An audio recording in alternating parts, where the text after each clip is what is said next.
네. 자, 다음은 이런 날이 오는군요. 네, 친박계의 친박 단체들의 이재명 지지 선언이 있었습니다. 네. 자, 일단 먼저 기사부터 확인해 볼게요. 전직 대통령 박근혜 씨를 지지하는 보수 진영 애국단체 일부가 이재명 더불어민주당 대선 후보 지지를 선언했다. 이들은 국민의힘 등 기성 보수 세력이 박 씨 탄핵을 앞장선 것을 성토하며 훌륭한 정치인인 이재명 후보를 역선택하겠다고 밝혔다. 이런 날이 오네, 진짜. 그러네요. 근데 우리가 이 박근혜 사면 때부터 네. 얘기하는 한 부분이잖아요. 네. 자, 이러한 효과를 불러올 수 있게 하는 문재인 대통령의 고심의 한수다, 묘수다 네. 라는 얘기를 했는데 결과적으로 그 결과가 나타나고 있습니다. 정말 근데- 그죠? 아니 그래서 김주아가 유영아 변호사 불러놓고 헛발질할 때 유영아가 아니 문재인 정부가 풀어준 거다라는 얘기를 해도 우리가 이건 무슨 분위기지 했는데 역시나 예. 왜냐하면 끝까지 품지를 못했어요, 윤석열은. 그리고 지금 이제 국정농단 대장동이 관련해서 박영수하고 연결고리가 드러나기 시작하면서 뭔가 윤석열과 박영수가 친구인 우병우를 빼내기 위해서 이 모든 것들을 또 박근혜와 주변 사람들한테 많이 덮어 씌운 부분이 있구나 라는 부분에 대한 의혹들이 이제 점점 제기되고 있지 않습니까? 아무튼 이런 부분 안에서의 나비 효과를 이미 예상했던 거예요. 근데 이 언론에서는 일부다 이게.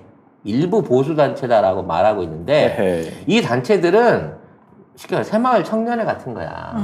대를 이어가면서 그 조직력이, 지역에 그 지역에 딱 조직력. 그 지역의 조직력과 결속력이 엄청나게 높은 단체고요. 이름부터 박근혜 서포터즈 중앙회입니다.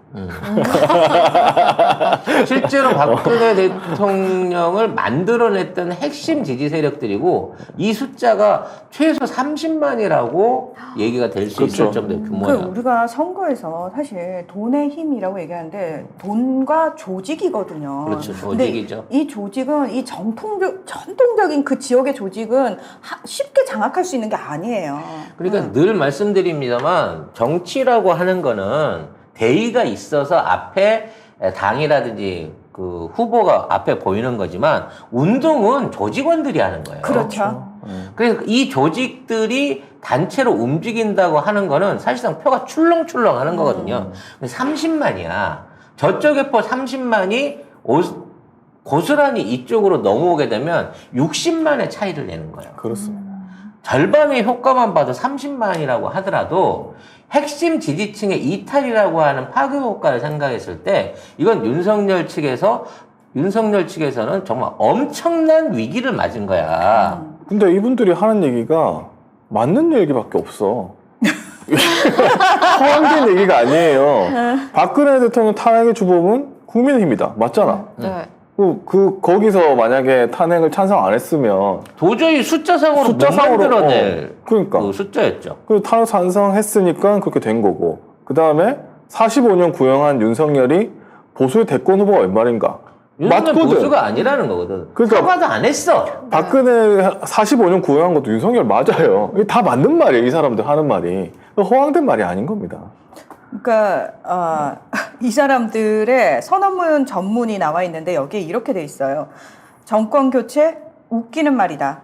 있던 정권도 가져다 바치는 사람들이 정권 교체한들 무슨 의미가 있나? 야. 자, 이거는 이번 선거에서 이재명 후보가 유리하다는 거를 떠나서 그동안 수구로 꼽혀왔었던 그 당명을 계속 바꿔왔었던 국민의힘, 미래통합당, 자유한국당, 새누리당에 있는 모든 잔재들이 이제 그 기본을 날려버리고 야. 새로운 보수 또는 새로운 정치 세력으로 탄생하지 않으면 이제 앞으로 이 선거 끝나고 지선도 대선 국회의원 선거도 안 뽑겠다. 절대 안 뽑겠다는 거예요, 이 사람들이. 그러니까 근데 이분들 되게 스마트한데? 탄핵 세력들은 자신들을 정당화시키기 위해 새누리당에서 자유한국당, 미래통합당, 국민의힘 짧은 기간에 당명을 수차례 바꿔가며 국민을 속이는 일에 올인해왔다. 우리는 더 이상 참을 수도 없고 더 이상 지켜만 볼 수가 없게 결단하지 않을 수가 없었다. 가짜 보수는 더 망하고 정치권에서 사라져야 나라가 바로 서고 새로운 우파가 탄생한다고 생각한다. 와. 이제 얘네들이 아예 허물어 버리려고 생각한 거예요. 국짐의 어떤 그렇죠. 정치적 기반은. 지금에 있는 국짐 못 믿겠으니까 아예 아, 너희도 그러니까 없어져라. 정확하게 알고 있는 거예요. 자기네들이 속았다라고 그렇지. 인정을 하는 거예요. 그리고 이분들이 전통적인 영남에서의 우위와 기존에 있는 그 TK 세력들을 지키는 코어예요. 핵심 중에 핵심입니다. 그렇죠. 그렇죠. 말빨이 맥히는 사람들이거든. 그렇죠. 그럼 이 사람들이 돌아서면서 나 이번에는 이재명 찍기로 했네. 다음은 모르겠지만 라고 얘기했을 때 왜요? 라고 물어봤을 때 윤석열이 이런 놈이야. 그래서 윤석열은 제대로 된 우리가 생각하는 그쪽 세력이 생각하는 보수나 애국에 대한 전혀 기본적인 마인드가 생각이 없는 거지. 사람이야 라고 하는 것들을 더 많이 확산시킬 거라는 거예요. 그럼 국짐은 이겨도 져도 이제 차기가 없는 거예요. 앞으로 미래가 없다는 거죠. 미래가 지선도 없는 없는 거고 총선도 없는 거예요. 이 사람들을 놓쳐버리게 된다고 하면. 그럼 우리 입장에서도 더 이 사람들을 수용해갖고 진짜 그렇지. 민주당이 보수당으로서 보수를 그렇지. 지켜낼 애국 보수당으로서 전환할 수 있는 기회를 만들어야 돼요. 그러기 위해서 이 부울경 공약 같은 것들이 더 상세히 알려져야 된다는 거야. 그러니까 단순히 국민의힘에 대한 미움 때문에 역선택을 하는 게 아니라고 이 사람들이 얘기를 하는 게 이재명 후보는 배지 한번 달아보지 못한 후보가 180명 거대 여당 후보들과 경쟁해서 당당히 여권 후보로 당선된 점을 높이 평가하고 어린 시절 찢어지게 가난한 환경 속에서 꽃을 피운 훌륭한 정치인이다. 우리는 눈물밥을 먹어본 사람이 어려운 서민들의 심정을 알 것이다 라는 확신을 갖고 16년간 우파 활동을 함께한 30여 개 시민단체의 핵심 동지들과 이재명 후보를 적극 지지하고 이재명 후보로 정권 교체가 이룰 수 있도록 최선의 노력을 다하겠다. 와. 이게 이제 좋게 말하면 이재명 후보에 대한 기대감을 말하는 것도 있지만 이재명 후보는 단순하게 지금의 국짐당만 개혁시킬 사람이 아니라 그렇죠. 민주당도 바꿔놓을 수 있는 사람이다. 쉽게 말해서 당권이라든지 이 정치적인 부채가 없는 사람이기 때문에 이 사람에게 한번 기회를 걸어보고 싶다. 아예 대한민국 정치 여야 다 갈아엎어라 라는 얘기가 나왔다는 거죠. 그러니까 그냥 정말 상식적인 차원에서 아니 정치인들 정치 말로는 다 필요 없고 진짜 서민들을 위할 대통령 뽑아서 정치 바꾸고 싶다라고 이분들도 동시에 얘기를 하고 있는 거예요. 원래 보수라는 집단이요. 국민들 복지를 위해서 가장 많은 투자를 해야 되고요. 철저하게 준법해야 되고 국방력 높여가지고 주변 국가들한테 침입받지 않게끔 하는 게 보수의 정책이에요. 그렇죠. 그게 보수입니다.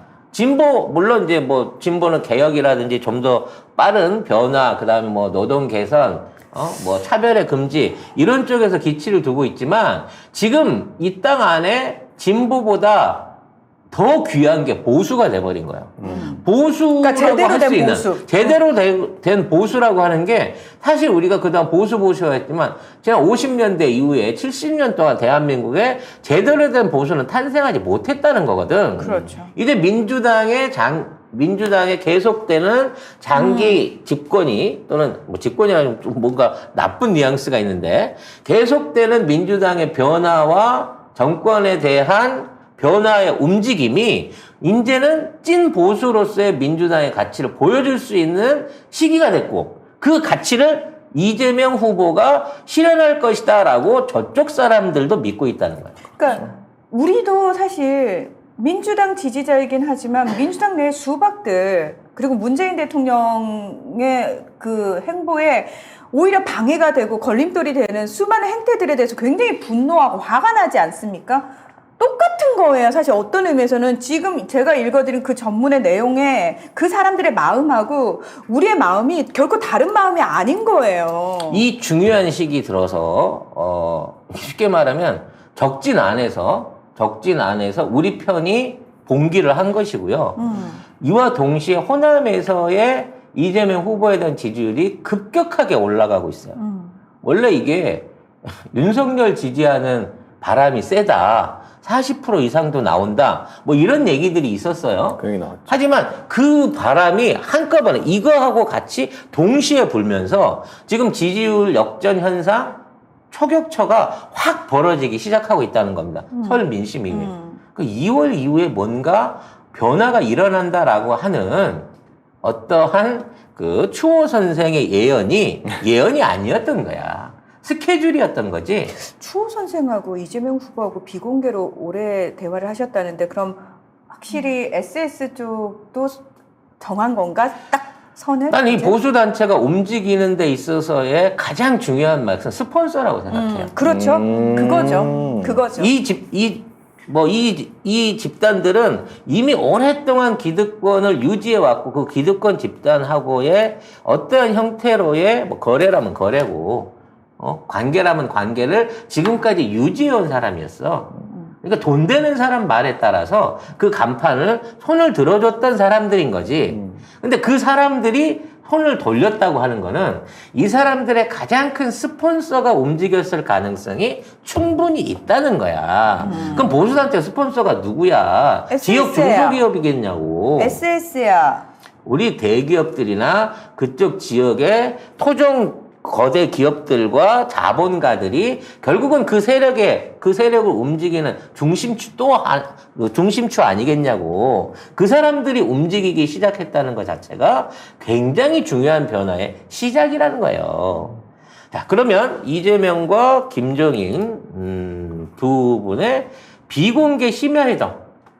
이거는 진짜 뭔 얘기인데 안 가르쳐주대? 진짜 안 가르쳐주는데. 이거는 안 나올 거예요. 아마. 아니, 원래 김종인 씨가 지금까지 만나온 게, 정식 만남도 아닌데 만남이라 그러고, 한 말도 없는 말을 막 떠벌려갖고, 자기 지원하기로 했다 막 그랬잖아. 그러면 나는 그런 얘기를 한 적이 없다 그러면, 심정적으로 내가 느꼈다.